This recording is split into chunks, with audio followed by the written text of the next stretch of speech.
The Trump-CBS case, the First Amendment under fire. They edited her answers to make her look competent.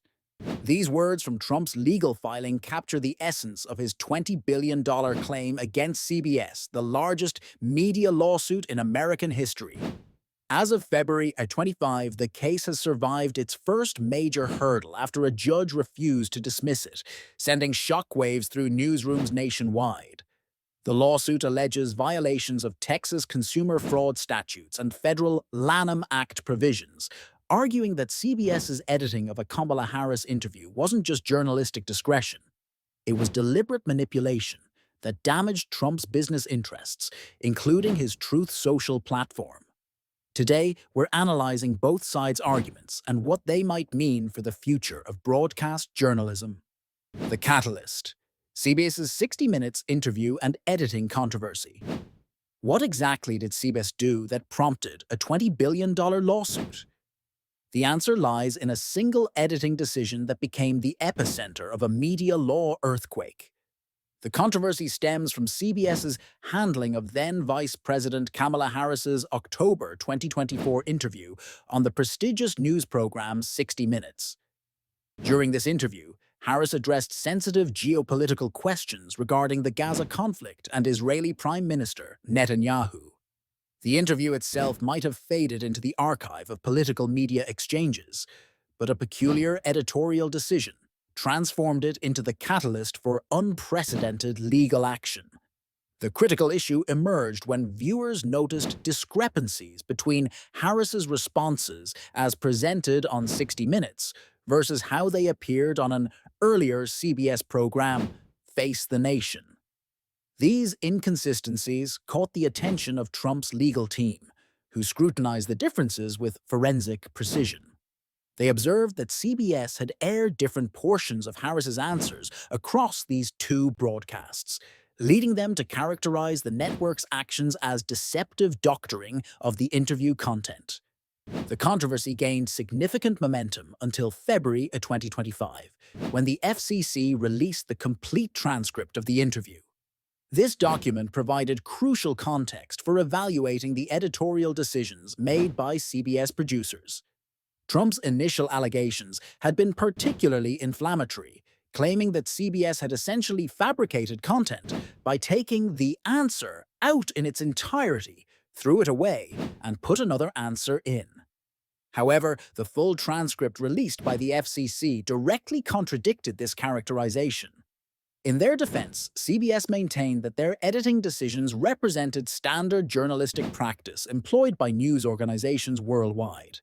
They articulated that condensing lengthy interviews for clarity and conciseness is fundamental to broadcast journalism, not a nefarious attempt at manipulation. Media analysts pointed out similar editing practices across the industry, including instances where Fox News had employed comparable techniques when editing Trump's own interviews. What began as a campaign talking point quickly escalated beyond rhetoric into the legal realm. In October 2024, Trump filed a lawsuit seeking $10 billion in damages, using Texas consumer fraud statutes as the legal foundation. The lawsuit characterized CBS's actions as election interference, achieved through what it termed malicious, deceptive news distortion. Legal expansion. From consumer fraud to federal claims, just when legal observers thought they understood the parameters of Trump's lawsuit against CBS, his legal team executed a remarkable pivot that doubled both the defendants and the damages.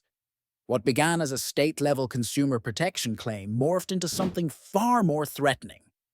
A federal case that borrows tactics from commercial litigation to challenge the fundamental economics of broadcast journalism. In February 25, Trump's legal strategy took an aggressive turn when he amended his lawsuit to add Paramount Global, CBS's parent company, as a defendant. This strategic expansion didn't just widen the circle of liability, it represented a fundamental shift in the legal theory of the case. The amended complaint introduced claims under the federal Lanham Act, legislation typically reserved for unfair competition and false advertising disputes between commercial entities. The most surprising element of this legal maneuver was Trump's novel positioning of himself, not merely as a misled viewer, but as a direct competitor in the media marketplace. His legal team constructed an argument that the edited interview actively harmed Trump's business interests by diverting viewers away from Truth Social, his media platform. According to the complaint, this diversion resulted in lower consumer engagement, advertising revenues, and profits for Trump's media ventures. To shore up jurisdictional challenges from CBS questioning the lawsuit's Texas venue, Trump's team added an unexpected co-plaintiff, Congressman Ronnie Jackson, a Republican representing Amarillo. This addition appeared designed to cement the lawsuit's Texas connections while expanding the pool of allegedly injured parties.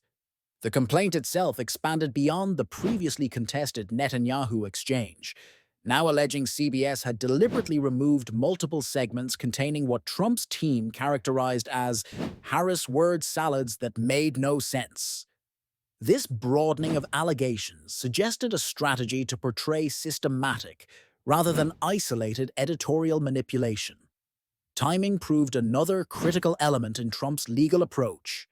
The amended complaint was filed immediately following the FCC's release of the complete interview transcript and coincided with Paramount's pending $8 billion merger with Skydance, a corporate transaction requiring regulatory approval. This coincidence raised questions about potential strategic pressure points beyond the courtroom.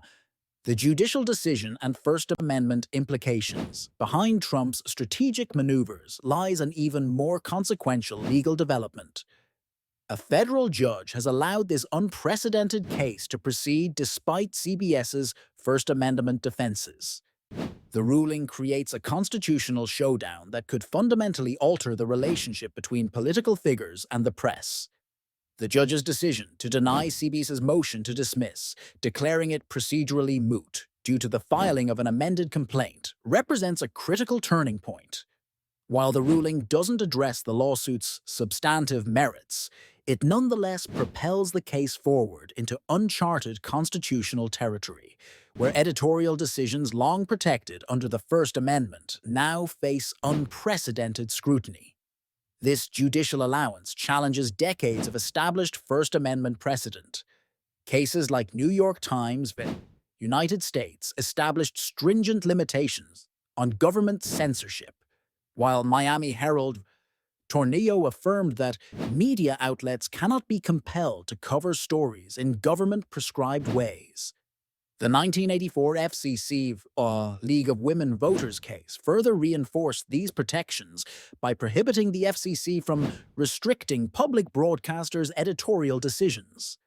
These cases collectively built a robust constitutional shield around journalistic judgment, a shield now under direct assault. CBS's legal defense hinges on a fundamental argument. The lawsuit inappropriately attempts to apply commercial speech regulations to editorial content.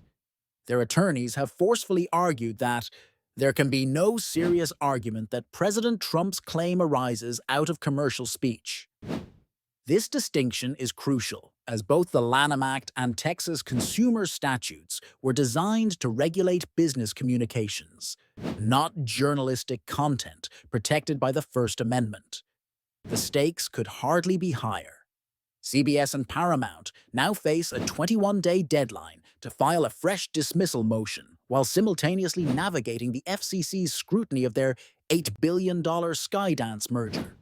This dual pressure, legal and regulatory, creates unprecedented leverage against a major media organization.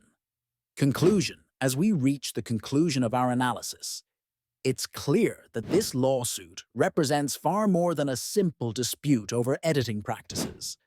The ramifications extend to the very heart of our democratic system, where press independence serves as a crucial counterbalance to political power.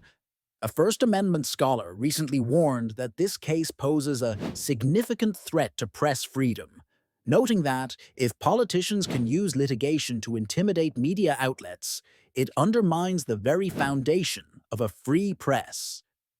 History provides us with sobering examples of what happens when government pressure bears down on media organizations. During the McCarthy era and other periods of political repression, we witnessed widespread self-censorship and a chilling effect on journalistic practices. This historical pattern serves as a cautionary tale about the fragility of press freedoms when confronted with concentrated political power.